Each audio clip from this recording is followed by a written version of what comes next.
Hello viewers, कैसे हो आप सब लोग। उम्मीद करता हूँ बहुत अच्छे से होंगे। स्वागत है आपका मेरे YouTube channel study with doctor Pawan Oberoi पर। मैं doctor Pawan Oberoi, former principal of Vidyotma girls PG college Khatauli, district Muzaffarnagar.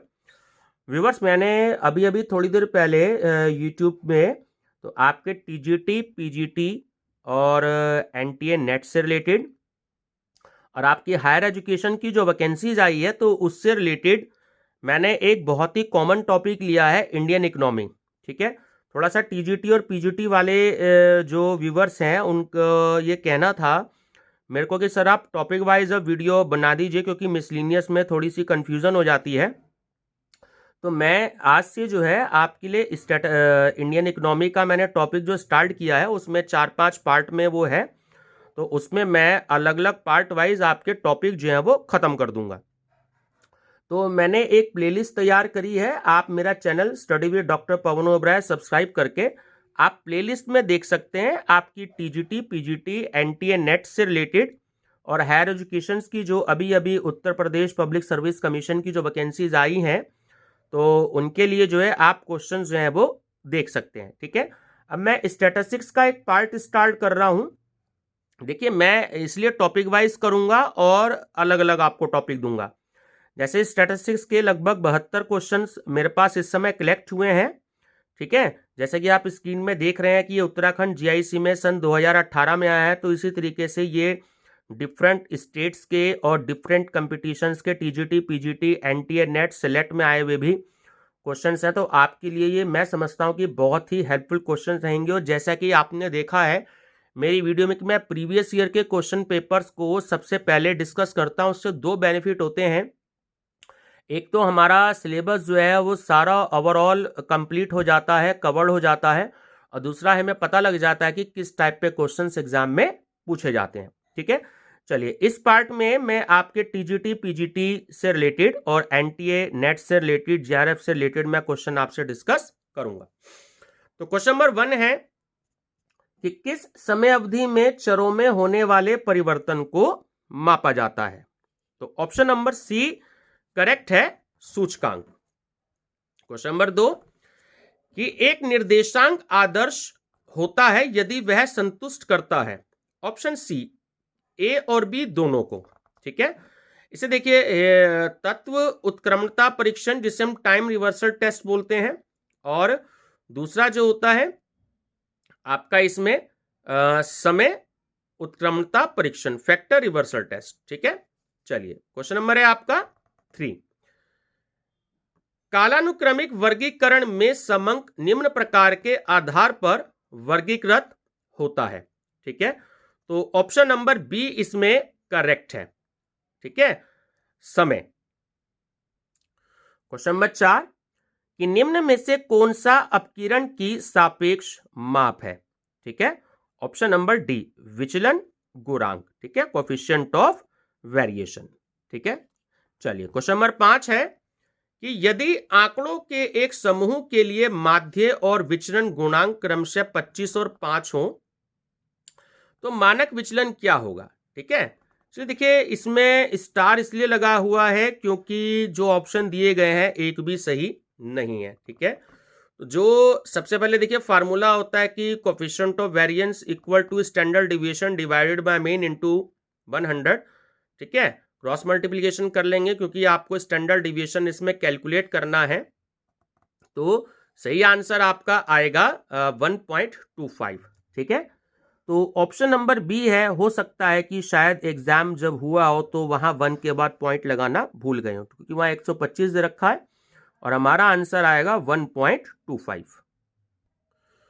Question 6 निम्न में से कौन सा संयोग केंद्रीय प्रवृत्ति के उन मापों को दर्शाता है जिन्हें आलेखी तौर पर आसानी से अभिकलित किया जा सकता है। तो ऑप्शन नंबर सी माध्यिका एवं बहुलक। क्वेश्चन नंबर 7 तोरण वक्र जिसे हम ओजाइव वक्र कहते हैं खींचा जाता है किस सहायता से। बहुत इंपॉर्टेंट क्वेश्चन है। ऑप्शन नंबर बी संचयी आवृत्ति वितरण। क्वेश्चन 8 संचयी आवृत्ति वितरण का आरेख कहलाता है। ऑप्शन नंबर डी ओजाइव वक्र। ठीक है, क्वेश्चन नंबर 9 एक सममित बंटन हेतु विषमता बीटा 1 होगी, तो ऑप्शन नंबर बी करेक्ट है इसमें, 0। क्वेश्चन नंबर 10, शून्य परिकल्पना और वैकल्पिक परिकल्पना दर्शाई जाती है। ऑप्शन नंबर सी, H0, H क्रमशः द्वारा। ठीक है। क्वेश्चन नंबर 11 की समकालिक समीकरण की अतिजात प्रणाली का अनुमान लगाने के लिए प्रयुक्त तकनीक है। तो ऑप्शन नंबर डी करेक्ट है कि द्विचरण न्यूनतम वर्ग। क्वेश्चन नंबर 12, यदि एक गांव के कृषकों को 3 कोटियों में बांटा जाता है, सीमांत, छोटे और बड़े, और फिर प्रत्येक कोटि से यादृच्छिक रूप से 50 कृषकों का एक नमूना लिया जाता है, तो यह कहलाता है। ऑप्शन नंबर बी करेक्ट है, अनुक्रमित नमूनाकरण। ठीक है, बहुत इंपॉर्टेंट क्वेश्चन है। क्वेश्चन नंबर 13 कि विचरण गुणांक परिकलित किया जाता है। तो देखिए ऑप्शन नंबर डी जो है वो फार्मूला इसका कि standard deviation divided by mean multiply by 100। Question number 14, वे मूल्य जो समंकों को 4 बराबर भागों में बांटते हैं उनको कहते हैं। तो ऑप्शन नंबर सी करेक्ट है, चतुर्थक। ठीक है, क्वार्टाइल। चलिए क्वेश्चन नंबर है आपका 15 कि एक बंटन, जिसे इंग्लिश में हम डिस्ट्रीब्यूशन बोलते हैं, के अनुरूप की बेहतरी परखी जाती है। Option number B, chi square परीक्षण द्वारा। व्यूअर्स, काई स्क्वायर टेस्ट जो है बहुत ही एक इंपॉर्टेंट टॉपिक है, तो आप उस पर बहुत अच्छे से स्टडी करके जाइएगा। क्वेश्चन नंबर 16 कि टी परीक्षण विकसित किया गया है। जो टी परीक्षण है वो ऑप्शन नंबर बी करेक्ट है कि सर विलियम गोसे द्वारा। बहुत इंपॉर्टेंट क्वेश्चन है, कई बार एग्जाम में पूछा गया है।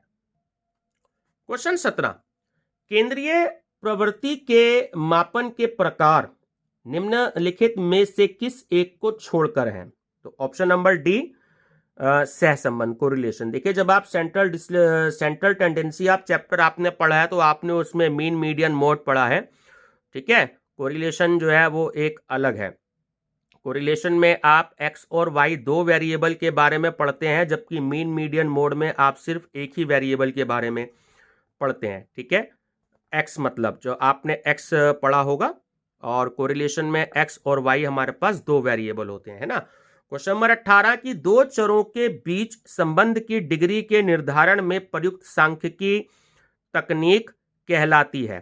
तो ऑप्शन नंबर सी, देखिए 2 चर कह रहा है यानी कि 2 वेरिएबल हो गए। ठीक है, तो ऑप्शन नंबर सी, सहसंबंध, कोरिलेशन। क्वेश्चन नंबर 19 कि प्रणालीगत रूप से एकत्रित अंकीय तथ्य किस दृष्टिकोण से सांख्यिकी की परिभाषा है। तो ऑप्शन नंबर बी करेक्ट है आपका, बहुवचन। ठीक है, चलिए क्वेश्चन नंबर है आपका 20, एफ बराबर होता है। तो एफ बराबर होता है ऑप्शन नंबर सी। ठीक है, कि लघुत्तर प्रसरण आकलन डिवाइडेड बाय बृहत्तर प्रसरण आकलन। व्यूअर्स, एक मेरे पास डिमांड ये आ रही है इंग्लिश मीडियम के स्टूडेंट्स की कि मैं इंग्लिश में भी क्वेश्चंस कराऊं। तो ठीक है, मैं कोशिश कर रहा हूं इंग्लिश में क्वेश्चंस अवेलेबल करने की, और तैयार भी करे हैं मैंने बहुत सारे टॉपिक पर। ठीक है, कुछ मिसलिनियस क्वेश्चन भी तैयार किए हैं, कुछ मैंने टॉपिक वाइज भी तैयार किए हैं। तो पहले मैं हिंदी मीडियम के कुछ टॉपिक खत्म कर लूं, उसके बाद मैं इंग्लिश मीडियम के भी आपको क्वेश्चंस कराऊंगा। देखिए ये जो न्यूमेरिकल से रिलेटेड जो टर्मिनोलॉजी आती है तो इंग्लिश में थोड़ी सी वो ज़्यादा सही रहती है, हिंदी में कभी कभी हम कंफ्यूज भी हो जाते हैं, है ना। तो मैं आपको इंग्लिश में भी क्वेश्चंस जरूर कराऊंगा। क्वेश्चन 21, अपकिरण गुणांक का मान व्यक्त होता है। ऑप्शन नंबर बी करेक्ट है, मानक विचलन डिवाइडेड बाय माध्य मल्टीप्लाई बाय 100। ठीक है, चलिए क्वेश्चन नंबर है आपका 22, एक वितरण के वक्र का आकार मध्यम शीर्ष वाला होगा, जबकि ऑप्शन नंबर ए करेक्ट है आपका। ठीक है, गामा स्क्वायर। ठीक है, सॉरी ये अल्फा दे रखा है, alpha square equal to 0 and beta square equal to 3। Question number है आपका 23, यदि एक प्रतिगमन गुणांक का मान 1 से अधिक हो तो दूसरे प्रतिगमन गुणांक का मान क्या होना चाहिए? तो ऑप्शन नंबर बी करेक्ट है आपका कि 1 से कम होगा। क्वेश्चन नंबर 24 कि दो प्रतिगमन रेखाएं एक दूसरे से जितनी दूर होती जाएंगी सहसंबंध की मात्रा होगी। ऑप्शन बी कम होगी। क्वेश्चन 25 दो चरों की स्थिति में केवल एक ही प्रतिगमन रेखा होगी, यह सहसंबंध है। ऑप्शन नंबर सी पूर्ण। क्वेश्चन 26 कि दो प्रतिगमन रेखाएं एक दूसरे के लंबवत होती हैं यदि ऑप्शन नंबर ए करेक्ट है r इक्वल टू 0। ठीक है। क्वेश्चन नंबर 27 प्रतिगमन गुणांक स्वतंत्र होता है। देखिए ये आपके राजस्थान सेट में आया हुआ है 2013-14 के क्वेश्चन पेपर में। ऑप्शन नंबर सी करेक्ट है आदि एवं पैमाने से। और व्यूअर्स एक सेट के क्वेश्चन पेपर्स में मैं अवेलेबल कर रहा हूं, मेरे को सेट के क्वेश्चन पेपर्स अवेलेबल होते जा रहे हैं, तो मैं एनटीए नेट के फर्स्ट पेपर के और कॉमर्स के और सेलेक्ट के फर्स्ट पेपर के और कॉमर्स के जितनी यूनिवर्सिटीज के मैं अवेलेबल कर रहा हूं, तो मैं आपसे बहुत जल्द ही डिस्कस करूंगा। क्वेश्चन नंबर 28 किसी एक वर्ष में विभिन्न कृषि उत्पादों के उत्पादन मात्रा को व्यक्त करने के लिए उपयुक्त आरेख होगा। तो ऑप्शन नंबर बी करेक्ट है वृत्त चित्र। ठीक है। क्वेश्चन नंबर 29 प्रमाप विचलन यानी कि स्टैंडर्ड डिविएशन। देखिए ऑप्शन नंबर ए करेक्ट है कि माप की समान इकाई में व्यक्त किया जाता है। स्टैंडर्ड डिविएशन माप की जो है एक समान इकाई में व्यक्त किया जाता है, बहुत ही इंपॉर्टेंट है। स्टैंडर्ड डिविएशन पे आपको 2-3 क्वेश्चन जरूर मिलेंगे एग्जाम में, कॉमर्स में भी और इकोनॉमिक्स में भी। क्वेश्चन 30 संभाव्य विभ्रम। ठीक है, क्या होगा? प्रोबेबल एरर यदि पदों की संख्या 100 और r इक्वल टू प्लस 0.802 है तो। ठीक है, इसमें देखिए आपका ऑप्शन नंबर बी करेक्ट होगा 0.0241। देखिए स्क्रीन पे सामने है, ये उत्तराखंड की जीआईसी में जो है 2018 में ही आया हुआ है। ठीक है, आपको इसमें लेटेस्ट क्वेश्चन बहुत मिलेंगे 2017 के, 16 के, 15 के, 18 के, 19 के, है ना। ये स्क्रीन में आपके सामने रखा, क्योंकि प्रोबेबल एरर का फार्मूला होता है 0.6745 bracket 1 minus r square divided by root n. ठीक है, चलिए क्वेश्चन 31 की r equal to 1 minus r square divided by root n, जहां पर r है तो r है आपका प्रमाप विभ्रम। ठीक है, ऑप्शन नंबर ए आपका करेक्ट है। चलिए क्वेश्चन नंबर है आपका 32 एक व्यक्तिगत श्रेणी यानी कि इंडिविजुअल सीरीज का जो प्रमाप विचलन है 12 है, स्टैंडर्ड डिविएशन 12 है। यदि श्रेणी के प्रत्येक मद को यानी कि आइटम को 2 से गुणा कर दिया जाए तो नई श्रेणी का जो प्रमाप विचलन है वो क्या होगा? तो ऑप्शन नंबर सी होगा 24। क्वेश्चन नंबर 33 निम्न अपकिरण मापों में से कौन सी माप श्रेणी के सभी पद मूल्यों पर आधारित है? ठीक है, ऑप्शन नंबर सी करेक्ट है मानक विचलन। क्वेश्चन नंबर 34 द्विपद बंटन का प्रमाप विचलन होता है। ठीक है, देखिए अब यहां से आपके बाइनोमियल डिस्ट्रीब्यूशन का यह क्वेश्चन है। Option number D root NP Q, ये राजस्थान के सेट में आया हुआ है।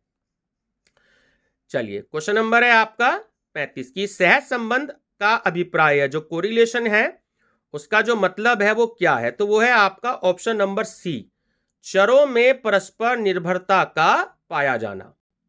क्वेश्चन 36 कि तत्व उत्क्राम्यता परीक्षण पूरा होता है जबकि ऑप्शन नंबर सी करेक्ट है। ठीक है, P01 into Q01 equal to sigma P1 Q1 divided by sigma P0 Q0। ठीक है, आपके ये 4-5 फार्मूले हैं, तो आप बहुत अच्छे से इसकी स्टडी कर लीजिएगा। चलिए क्वेश्चन नंबर है आपका 37 कि यह सूत्र, देखिए ये जो आपको फार्मूला दे रखा है 1/2 वाला, ये आपसे पूछ रहा है कि किसका है। ठीक है, तो ये है आपका ऑप्शन नंबर ए करेक्ट है डॉर्विश तथा बाउले विधि का। ठीक है, मैं जो स्टूडेंट्स को फार्मूला बनाना सिखाता हूं वो सबसे पहले फिशर का सिखाता हूं। ठीक है, फिशर का फार्मूला जो है वो सबसे ज्यादा यूजफुल फार्मूला है, तो ये भी आप याद रखेंगे। देखिए ये नीचे एक्सप्लेनेशन भी आपको दे रखी है, आप देख सकते हैं।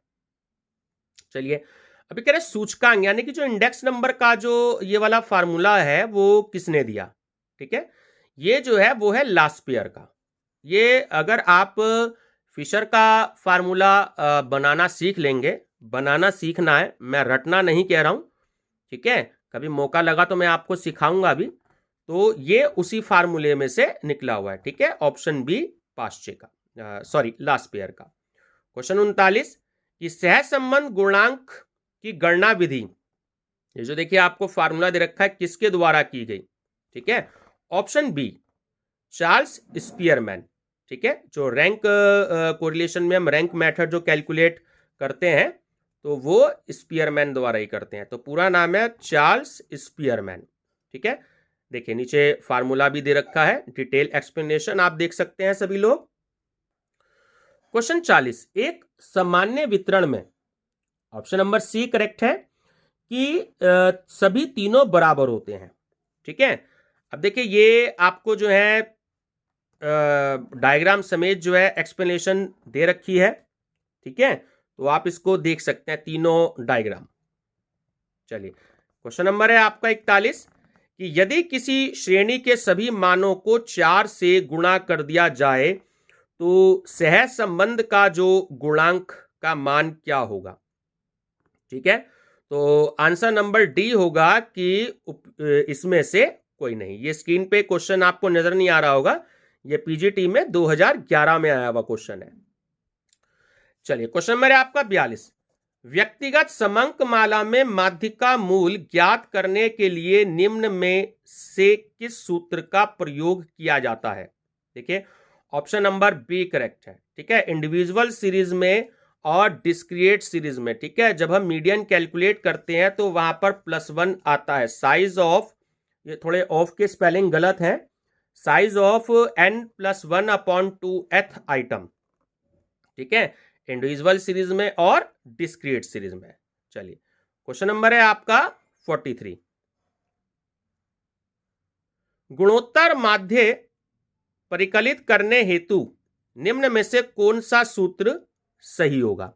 देखिए ए नंबर वाला तो जो सामने स्क्रीन पे आपको नजर आ रहा है ये नहीं है, ऑप्शन नंबर सी करेक्ट है इसमें, ठीक है, geometric mean equal to anti log in bracket sigma log X divided by N, ठीक है। चलिए क्वेश्चन नंबर है 44 निम्नलिखित में से कौन सा माप समृद्धि की औसत दर की गणना हेतु प्रयुक्त होता है, तो ऑप्शन नंबर ए ज्यामितीय माध्य, ठीक है। क्वेश्चन नंबर है आपका 45 से किन्हीं दो मूल्यों के गुणोत्तर माध्य यानी कि ज्योमेट्रिक मीन और हार्मोनिक मीन है और समांतर माध्य में क्या संबंध होता है, आपसे फार्मूला पूछ रहा है तो ऑप्शन नंबर बी जो है वो करेक्ट है। क्वेश्चन 46 कि हरात्मक माध्य, ठीक है, ज्ञात करने के लिए निम्नलिखित में से किस सूत्र का प्रयोग किया जाता है, ठीक है। देखिए इसमें ऑप्शन नंबर सी आपका करेक्ट है कि harmonic mean equal to 1 divided by sigma reciprocals divided by N, ठीक है। चलिए अगला क्वेश्चन हम डिस्कस करते हैं। क्वेश्चन 47 कि सांख्यिकी अनुमानों और संभाविताओं का विज्ञान है, यह कथन किसका है, तो यह है ऑप्शन नंबर सी बॉडिंगटन का।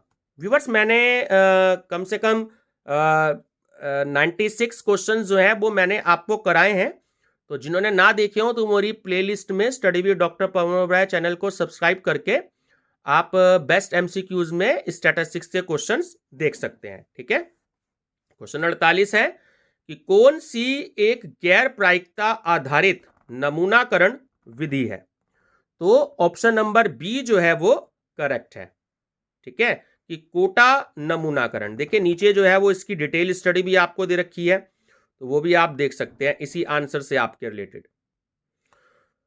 क्वेश्चन 49 की माना कि 9 व्यक्तियों का औसत वजन जो है वो 50 किलोग्राम है, प्रथम 5 व्यक्तियों के वजन का औसत 45 किलोग्राम है, जबकि अंतिम 5 व्यक्तियों के वजन का औसत 55 किलोग्राम है, तब 5वें व्यक्ति का वजन क्या होना चाहिए, तो ऑप्शन नंबर सी है, ठीक है, 50 किलोग्राम। देखिए कैसे आएगा वो स्क्रीन पे आपके सामने है, आप देख सकते हैं।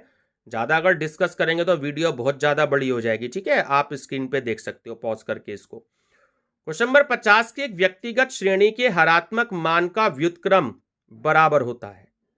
तो देखिए ऑप्शन नंबर ए आपका इसमें करेक्ट है कि प्रक्षेपणों के समांतर माध्य के। क्वेश्चन 51 कि रेखिक सहसंबंध गुणांक परिकलन का सूत्र है, ठीक है।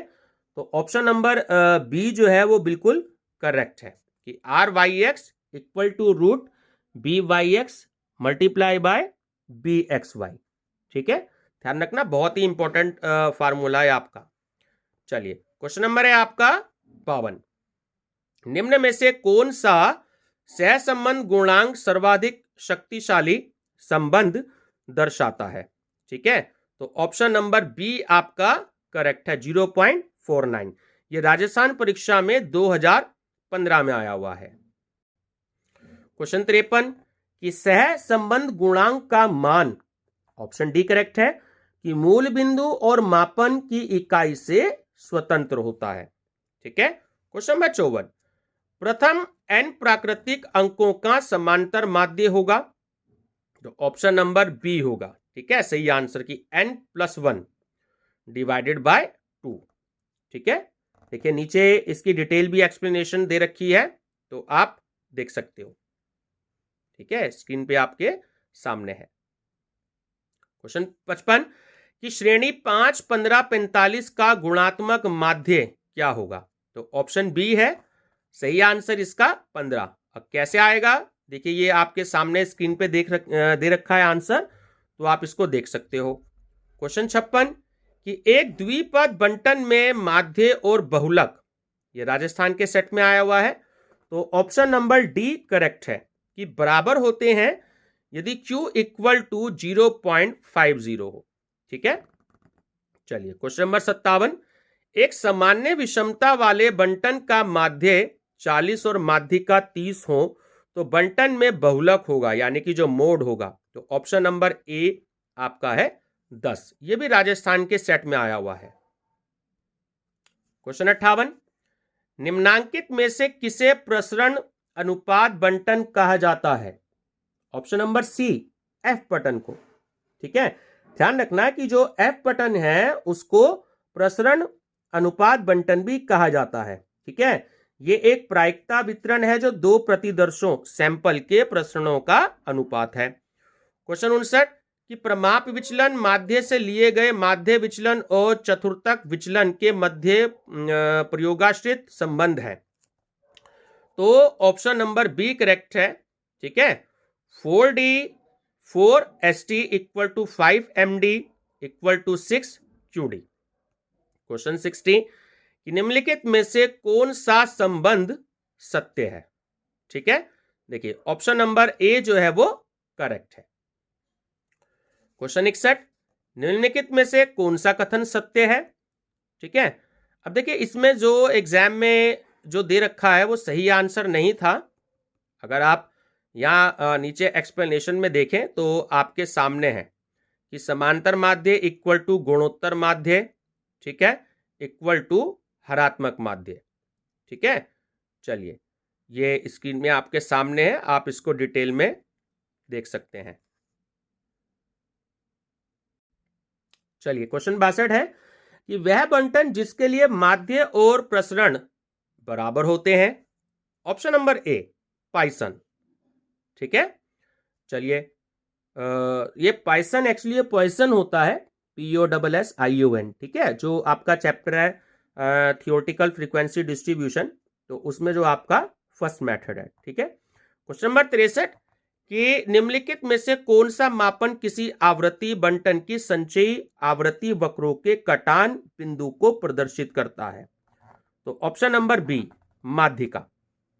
क्वेश्चन 64 कि निम्नलिखित में से कौन सा केंद्रीय प्रवृत्ति का माप नहीं है, ठीक है, तो ऑप्शन नंबर ए श्रेणी। आप जानते हो कि जब आप सेंट्रल टेंडेंसी का चैप्टर आपने पढ़ा था तो उसमें मीन मीडियन मोड आप कैलकुलेट करते हैं, बट श्रेणी कैलकुलेट नहीं होती उसमें, ठीक है। क्वेश्चन नंबर 65 कि समांतर माध्य से विभिन्न मूल्यों के विचलनों के वर्गों का जोड़ होता है। तो ऑप्शन सी करेक्ट है, 0। क्वेश्चन 66, बहुलक तथा माध्यिका किस प्रकार के सांख्यिकीय माध्य हैं? तो ऑप्शन नंबर ए करेक्ट है आपका इसमें, ठीक है, कि स्थिति संबंधी माध्य। ठीक है, अब वो क्यों है, नीचे देखिए डिटेल एक्सप्लेनेशन दी हुई है, अगर आप चाहें तो स्टडी कर सकते हैं। ठीक है, स्क्रीन में देखिए आपके सामने है, आप चाहें तो इसकी स्टडी कर सकते हैं। चलिए, क्वेश्चन है 67 कि अंकगणितीय माध्य को निम्न प्रकार से ज्ञात किया जाता है। तो ऑप्शन नंबर सी करेक्ट है, सभी समंकों के योग में संख्या से भाग देकर। क्वेश्चन 68 कि बहुलक वह संख्या है जो, ऑप्शन नंबर ए, बार बार प्रस्तुत होती है। ठीक है, आप जानते हो। क्वेश्चन 69 बहुलक तथा माध्यिका किस प्रकार के सांख्यिकीय माध्य हैं? ऑप्शन नंबर ए, स्थिति संबंधी माध्य। क्वेश्चन 70 एक सामान्य बंटन के लिए यदि माध्य, ठीक है, आपका 30 हो तो बहुलक का मान होगा, ऑप्शन नंबर बी, वो भी 30 ही होगा। क्वेश्चन 71 कि निम्नलिखित में से कौन सा अपकिरण का माप नहीं है? ठीक है, तो ऑप्शन नंबर डी, बहुलक। ठीक है, जब आपने डिस्पर्जन का चैप्टर पढ़ा था तो उसमें आपने केवल मोड नहीं पढ़ा होगा, बाकी आपने उसमें तीनों टॉपिक्स पढ़े होंगे। ठीक है, और लास्ट क्वेश्चन है इस वीडियो का और इस टॉपिक का, स्टैटिस्टिक्स का, ये क्योंकि 72 क्वेश्चन से कलेक्ट थे, इसमें आगे क्वेश्चंस मैं आपको और दूंगा। ठीक है, इसमें मैं कोई पार्ट नहीं बनाऊंगा कि पार्ट फर्स्ट या पार्ट सेकंड। चलिए, क्वेश्चन नंबर 72 कि निम्नलिखित श्रेणी के लिए केंद्रीय प्रवृत्ति का उपयुक्त मापक होगा 2 से कम, 4, 6, 8, 9 और 12 से अधिक। ठीक है, तो ऑप्शन नंबर बी करेक्ट होगा इसमें, माध्यिका, क्योंकि जब हम मीडियन कैलकुलेट करते हैं तो हम इसको अरेंज करते हैं। ठीक है, पहले छोटी वैल्यू, फिर बड़ी वैल्यू, फिर उससे बड़ी वैल्यू, यानी कि असेंडिंग ऑर्डर में। ठीक है, तो इसका आंसर आएगा आपका मीडियन, माध्यिका। तो व्यूअर्स, ये थे आपके बहुत सारे मिक्स क्वेश्चन जो कि बहुत ही इंपॉर्टेंट रहेंगे आपके टीजीटी, पीजीटी, एनटीए नेट के लिए और हायर एजुकेशन की जो Uttar Pradesh public service commission की जो वैकेंसी निकली है उससे रिलेटेड जो है, ये आपके लिए बहुत ही हेल्पफुल क्वेश्चन रहेंगे। ठीक है, वीडियो पसंद आई हो तो लाइक शेयर सब्सक्राइब जरूर करिएगा, और जो भी कोई आपका सजेशन है तो अब वो आप मुझे कमेंट बॉक्स में दे सकते हैं। जिन्होंने मेरा चैनल सब्सक्राइब ना किया हो तो study with doctor Pawan Oberoi आप सब्सक्राइब कर सकते हैं, और प्लेलिस्ट में मैंने अलग अलग प्लेलिस्ट तैयार कर रखी हैं, तो आप अपनी सुविधा अनुसार प्लेलिस्ट में जो भी किसी सब्जेक्ट को आप देखना चाहें आप उसकी डिटेल स्टडी कर सकते हैं। Thank you viewers.